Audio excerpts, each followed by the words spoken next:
Alhamdulillahirrabbilalamin. Kembali lagi di Islam itu Indah. Masih di tema kita pagi hari ini. Buat jamaah yang di rumah yang baru bergabung, kita ingatkan lagi tema kita pagi hari ini adalah ODP Allah atau orang dalam pemantauan Allah. Nah ini Masya Allah luar biasa, tadi sudah dijelaskan oleh para guru-guru kita. Berbicara tentang orang-orang yang selama ini mungkin selalu berbuat maksiat tanpa takut.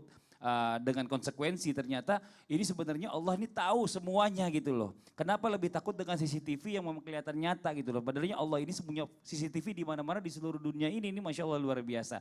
Nah mungkin kita lanjut lagi dengan pertanyaan tadi yang sempat kepotong iklan nih. Guru kita Ustadz Ahmad Khan mohon izin. Nah ini ada pertanyaan nih ya. Pertanyaan dari sosmed. Nih pertanyaan dari sosmed, pertanyaannya dari hamba Allah. Ustadz saya kan jomblo nih. Dan Allah Ta'ala itu kan tahu segalanya.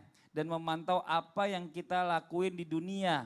Nah emangnya benar ya kalau jodoh itu juga sebenarnya dipantau sama Allah. Bahkan kita aja yang gak sadar. Jangan-jangan jodohnya sebenarnya udah pernah ketemu sering banget tiap hari gitu. Cuma gak sadar ternyata itu jodohnya. Gimana penjelasannya? Mohon izin Ustaz Ahmad Khan, silakan. Bismillahirrahmanirrahim. Bicara masalah jodoh. Apakah benar jodoh kita ini dipantau oleh Allah Subhanahu wa Ta'ala? Maka jawabannya sudah pasti benar. Karena sesungguhnya Allah Subhanahu wa Ta'ala menjadikan rizki, jodoh, ajal, kematian kita pada saat manusia berada di dalam kandungan ibunya pada saat berusia 4 bulan. Ketika itu Allah Subhanahu wa Ta'ala perintahkan malaikat untuk meniupkan ruh kepada bayi tersebut. Lalu kemudian Allah catat 4 perkara dan salah satunya adalah bagian jodoh adalah rezeki kita. Dan itu semua sudah dipantau dan diawasi oleh Allah Subhanahu wa Ta'ala.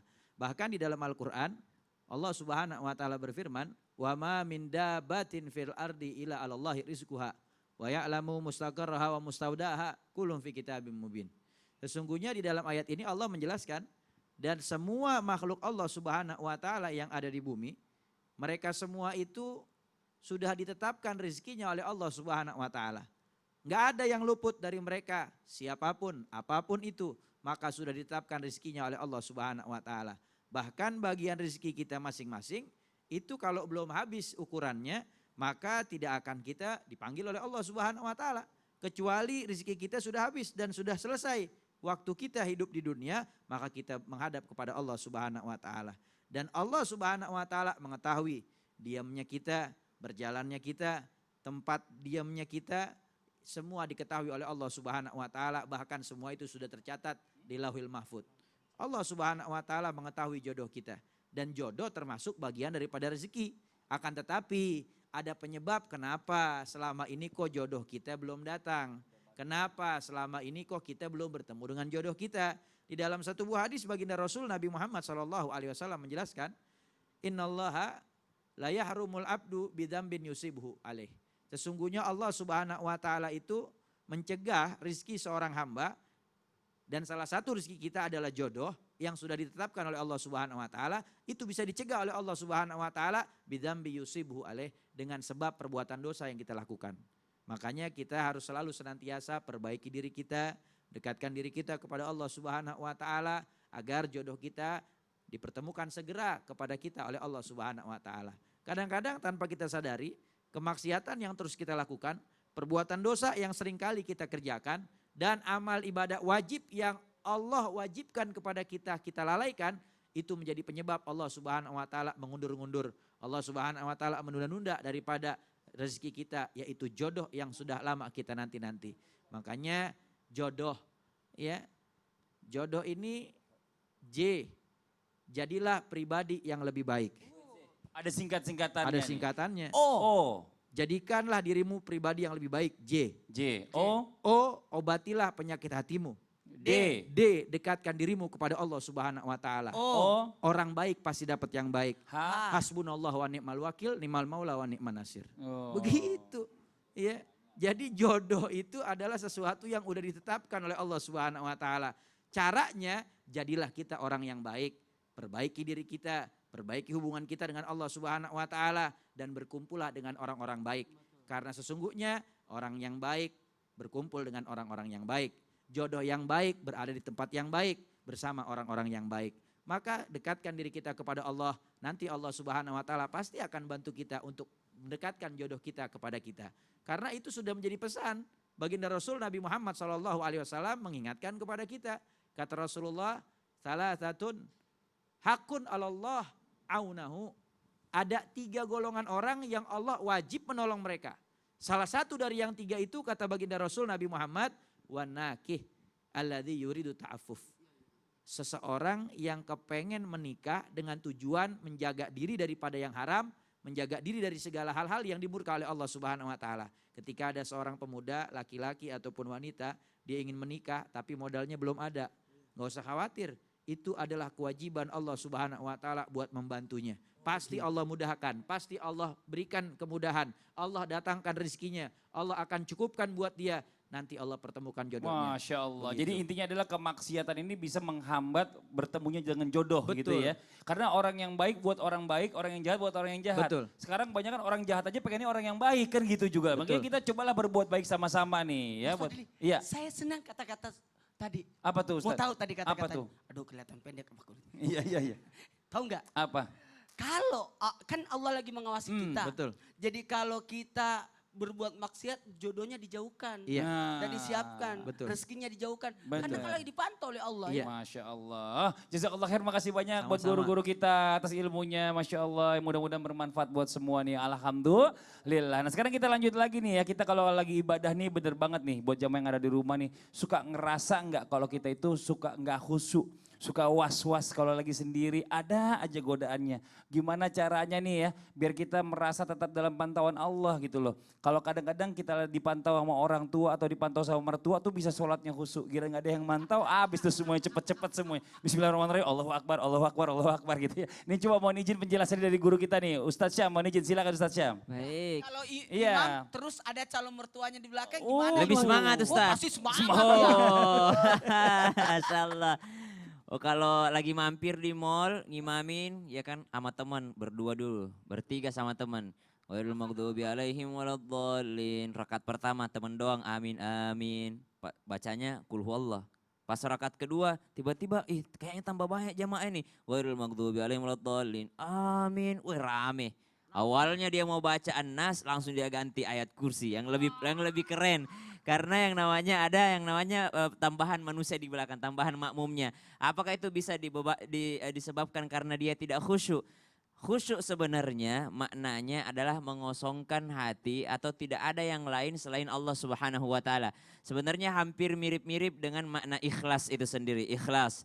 Maka kan dikatakan dalam surah Al-Ikhlas qul huwallahu ahad. Katakanlah bahwa dia Allah adalah Esa. Kenapa kita harus meyakini bahwa Allah itu adalah esa atau tunggal atau bisa juga diartikan yang selalu nomor satu. Supaya tidak ada yang nomor satu selain daripada Allah Subhanahu wa ta'ala. Menjadi prioritas utama adalah Allah Subhanahu wa ta'ala. Maka ditanyakan bahwasanya bagaimana cara agar hati kita selalu khusyuk. Bagaimana kita selalu merasa diawasi oleh Allah Subhanahu wa ta'ala. Adalah ketika kita meyakini bahwa Allah adalah prioritas nomor satu.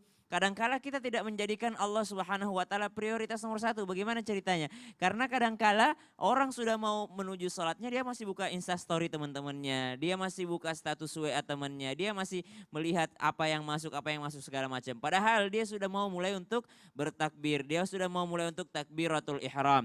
Suatu kisah Rasulullah Sallallahu Alaihi Wasallam ketika selesai memimpin yang namanya sholat jamaah di masjid pada saat itu dalam riwayat disebutkan sholat zuhur.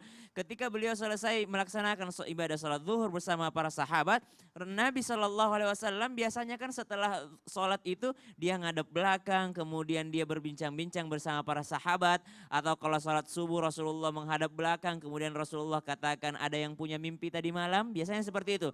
Rasulullah SAW selalu seperti itu. Wabil khusus sholat subuh. Kalau sholat zuhur biasanya menghadap ke belakang, ngobrol sama sahabatnya, ada apa hari ini, ada pertanyaan. Karena Rasulullah bukan hanya pemimpin negara, bukan hanya pemimpin agama, tapi juga ternyata dia juga melayani orang yang datang untuk bertanya. Buktinya banyak sekali hadis-hadis kita dapatkan pertanyaan-pertanyaan daripada perempuan, ya termasuk surah At-Tahrim. Kenapa turun? Karena ada perempuan yang bertanya kepada baginda Nabi SAW. Kemudian Nabi menyukai untuk meminum madu dan ini semua adalah tugas berat yang diemban oleh Rasulullah SAW. Maka suatu ketika selesai salat zuhur Rasulullah pimpin, itu Rasulullah langsung bergegas pergi. Bergegas pergi meninggalkan para sahabat. Maka kata sahabat ini ada apa tumben Rasulullah langsung pergi. Maka ketika Rasulullah kembali lagi ke dalam masjid ditanya oleh para sahabat, apa yang mengganggumu ya Rasulullah? Kenapa engkau langsung bergegas pergi? Biasanya engkau menemani kami atau setelah sholat engkau berwirid bersama kami, berzikir dan mengingat Allah Subhanahu wa taala. Maka kata Rasulullah, ada satu harta di rumah ini belum saya keluarkan. Ada satu harta belum saya bagikan. Maka saya takut ini akan menghalangi saya untuk bertawajuh dengan Allah. Ini akan menghalangi saya untuk berkonsentrasi dalam ibadah saya kepada Allah Subhanahu wa taala. Kenapa? Masih ada dunia di dalam rumah saya. Tapi teman-teman sekalian, jemaah yang dimuliakan Allah, jangan salah paham. Rasulullah adalah orang yang paling khusyuk dalam ibadahnya. Tapi Rasulullah tidak meninggalkan yang namanya sosial. Ingat nggak ketika Rasulullah SAW mau ambil surah panjang di dalam sholatnya, ketika dia mau ambil surah panjang dalam sholatnya, dia tiba-tiba mengganti surahnya menjadi surah pendek. Kenapa? Terdengar ada suara anak kecil di rumahnya. Terdengar ada suara anak kecil di rumah. Padahal jauh loh, masjid dengan rumah itu jauh. Tapi ketika Rasulullah SAW biasanya kalau sholat subuh ngambil surah-surah panjang. Abasa, An-Naba, Amma Yatasa'alun. Pada saat itu beliau mengambil misalnya contoh surah yang lebih pendek daripada itu. Maka kata sahabat, ya Rasulullah, apakah engkau lupa kalau ini sholat subuh?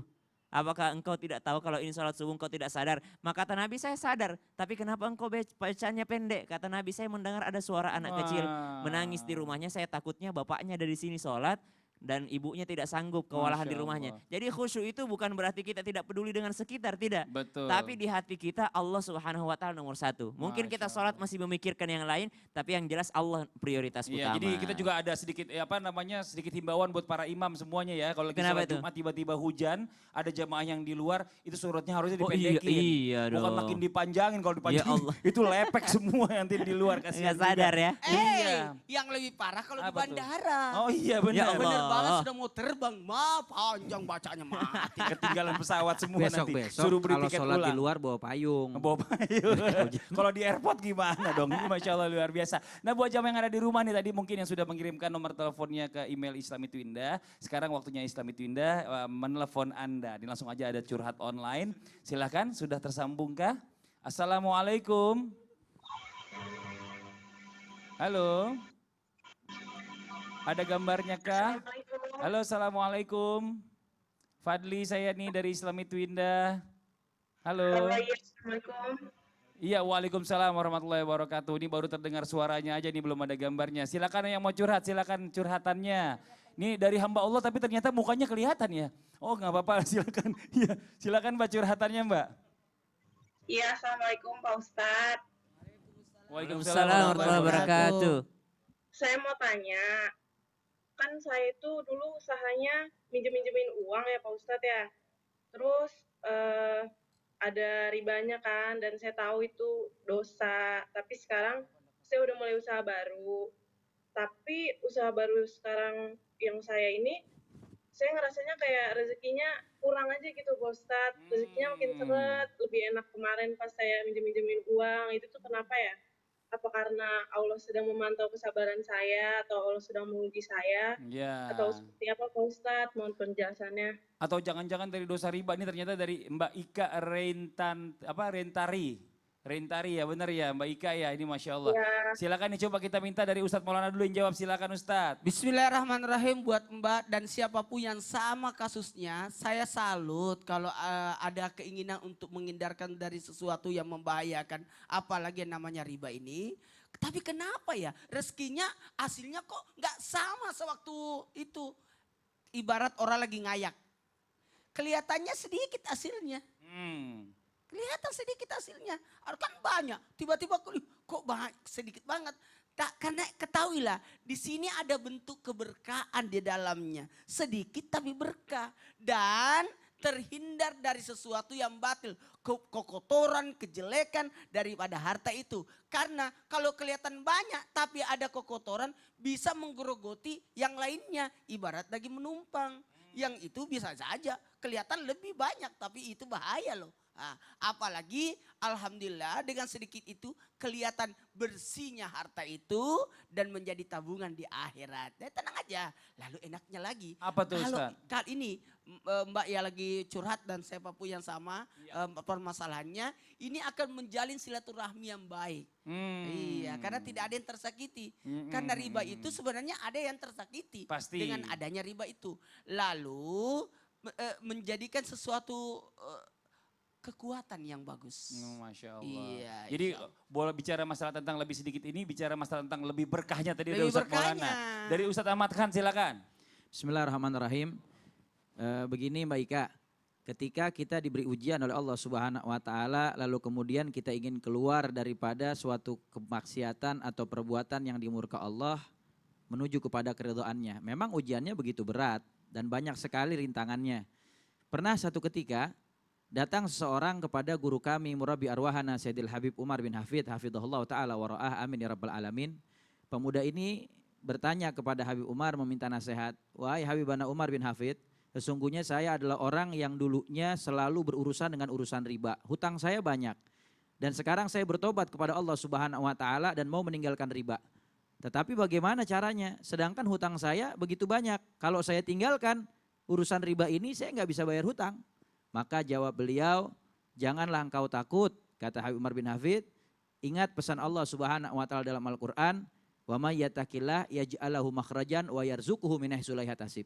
Yang pertama harus kau lakukan, tinggalkan olehmu riba sejauh-jauhnya, jangan berurusan dengan riba.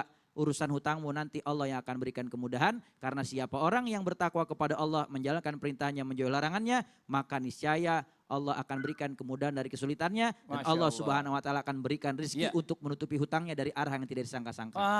Tuh Mbak ya, bicara masalah tentang keberkahan menghindari riba ini ternyata lebih banyak daripada Mbak berbisnis dengan ada ribanya di dalamnya. Ini Masya Allah luar biasa. Tapi gini, Ustadz Maulana mau izin nih. Iya, iya, Mbak iya. Ika terima kasih banyak sekali lagi ya, Makasih yang ya. udah curhat. Terima Dan buat kasih. jamaah yang lain bisa gabung juga. Betul, bisa langsung curhat juga, Ya. langsung kirim ke email kita. Nah sekarang nih saya mau tanya nih Ustadz Maulana nih, sebenarnya wajar nggak sih ini kita sebagai manusia ini suka ngeluh? Karena kalau kita bicara masalah keluhan itu selalu ada aja. Udah dikasih banyak ngeluh, dikit lebih ngeluh lagi ini kan. Sebenarnya katanya saya pernah dengar ada pertolongan dari Allah Subhanahu wa taala itu lewat pantauannya di saat kita galau atau sedang putus asa. Ketahuilah, Ah. semua orang-orang yang lagi dipantau berarti ada rahmat Allah di situ. Ah. Ada pertolongan Allah. Ah. Mau tahu? Mau. tahu? Mau. Insya Allah jangan kemana-mana. Sesaat lagi kita akan bahas itu. Oh tapi janji ya. Janji dong. Dibahas setelah ini Iya. secara tuntas oleh Ustadz Amin. Maulana. Oke kalau gitu yang di rumah jangan kemana-mana, tetap di Islam itu Indah Jamaah. Oh jamaah. Alhamdulillah.